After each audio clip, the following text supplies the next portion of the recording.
Throughout Kimetsu no Yaiba, there have been a couple things very consistent that I think the author has had, and one of those is fighting choreography, as well as the art to them, in order to give that each character a little extra flair to them to give them their own kind of vibe as they go. And so far, I'm loving Kokushibo's for everything about the way he fights. I think he might have one of my favorites in the series. I really like Takaza. I actually really like Himejima, but Kokushibo is I think his what was the one where he has the big arc slash and it has all the crescent moons in it spinning and constantly growing in size and retracting. I just think that's such a weird attack to have because all it really is here's a slash with a bunch of constantly flexing and retracting circular blades. But at the same time, it's probably really just hard as hell to keep up with. But throughout this, not only has he had that, we've had Hima here, who's thrown up this sick, absolutely beautiful, simplistic, and yet awesome, and yet a very intelligent way to use it weapon. Because while they're fighting, they kind of revealed exactly how he's been operating. And I'm actually happy. I called something in the series with Kenya how he was going to get more of a general enhancement because it's Kokushibo's hair. It's not like some random demon's hair, body parts. It would he's upper moon number one, so he's a big deal. He's got that high level of quality to his uh demonic substance. Let's just go with that.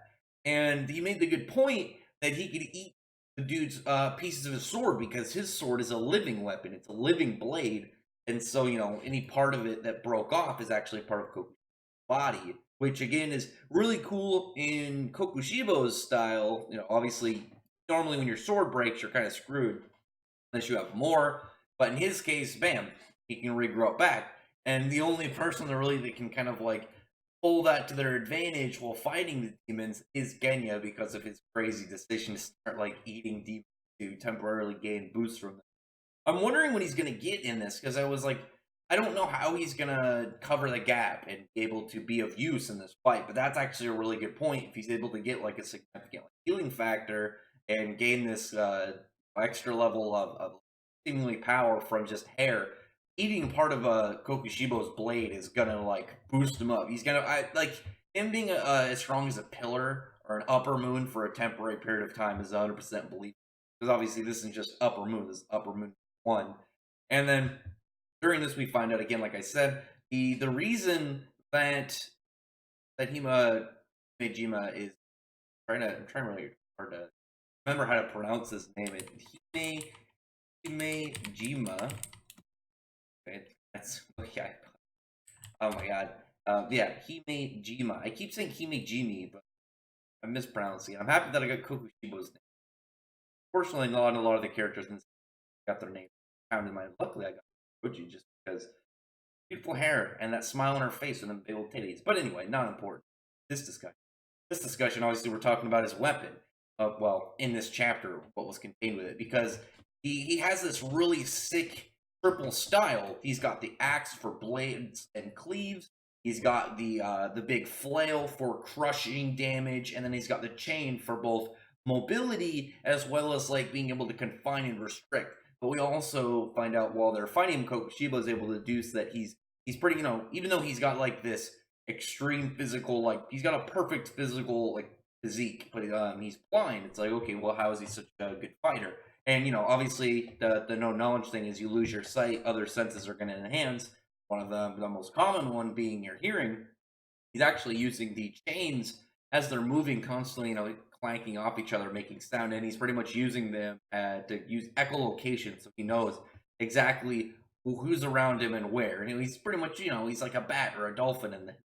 But from all this, you get it's really just sick, split second moments. Here comes Kokushibo. He's getting ready. He's going to try and break Sanemi's sword. And right when that moment is, because Sanemi now has the mark on his face, just last second, instead of getting flat hitting his blade, he turns it and then forces it to the ground.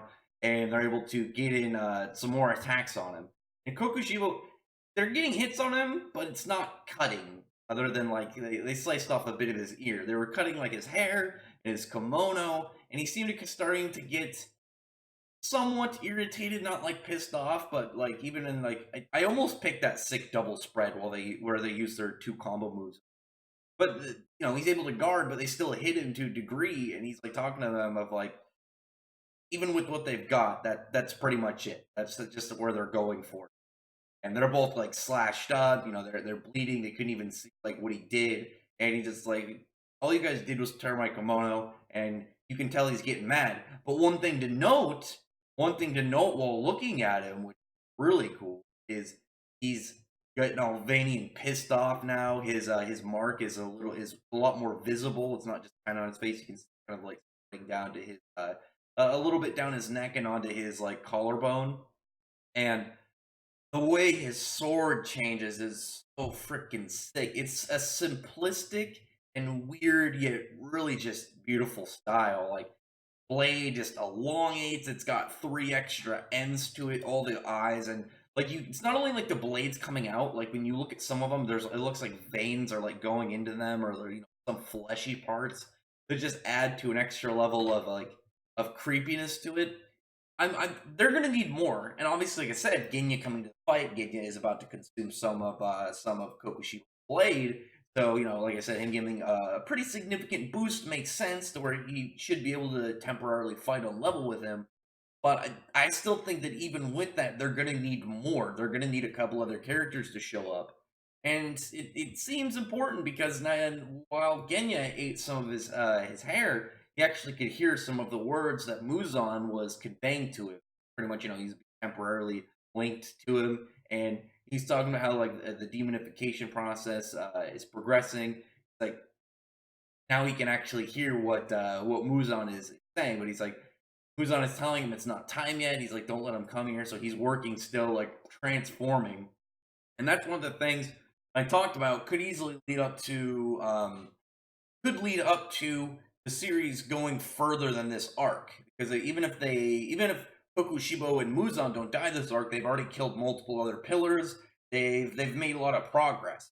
Progress is important. Like it takes I think it took like 100 plus years to make like upper moons, but really a lot of these pillars have been in the last generation. There's already a lot of promising ones coming up, like got obviously Frozen, uh, freaking Inosuke for of all people. Love my boy Inosuke, but that alone will eventually cover the gap as long as they're able to whittle down the numbers of Muzan's crew and prevent them from getting more like powerful moons to come. Then they're going to eventually win. They just got right now, even if again like he leave this arc alive, it's only the last two of them, and it would just mean that the next time they find him, they'd be refreshed and ready, and then all of them combined will defeat another one. They just got to play that game of being able to chip down every single time that they do this encounter. So that alone, I think, is something that they can use, and it still feel justified. But in the series itself, there's already like this setup that demons can evolve and they could become something similar to Muzan. But what happens when Muzan evolves? Muzan right now, he's going through a process. He's working on some stuff, and we already know he was wanted to become immune to sunlight, so he could become an entirely different creature. Imagine if he becomes immune to sunlight, he could go out during the day and continue working. He country. Like I said, there's still a possibility. Like, what if there's a couple other people like Muzan in other parts of the world, and their demons were created from the characters? That'd be really cool to see. Like, oh, there's 5 or 6 other ones in the world, and they all meet up, and man, there's that many people as clutch as Muzan, and that would give more incentive to like the future generations to keep training and progress as catching up to them. And we know with the mark spreading there, they can pretty much push back to more of the prime days when first breath were, and they all had marks. And as long as they can survive up to it, because they can be up to 25 generally with the mark before they just die.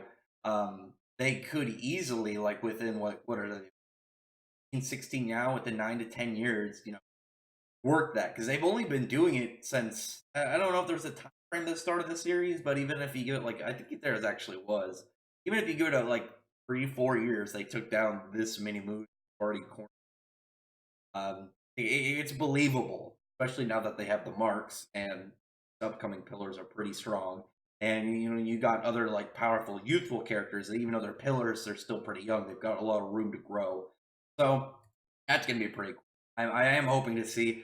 I want this not to be the final form of Kokushibo's sword. I want there to be a progressed one. Like imagine if like uh, something else happened, like more blades, just blades everywhere, and he's just got like this long, like 50-foot katana, all with long blades out to make multiple crescent moves. Oh, so freaking cool. But anyway, tell me in the comment section below what you thought about this chapter. I loved it. Like I've mentioned on my channel before, I'm a sucker for cool monsters. I'm also a sucker for cool weapons. Obviously, we got Himejima and Kokushibo both with stick weapons right now, so I'm eating up this fight. Not just the cool choreography, but I just love seeing those weapons. But other than that, comment below. I appreciate a thumbs up and the like button and the subscribe button. Check out my other videos. From that, I appreciate everybody subscribed and thank you all for listening. Bye.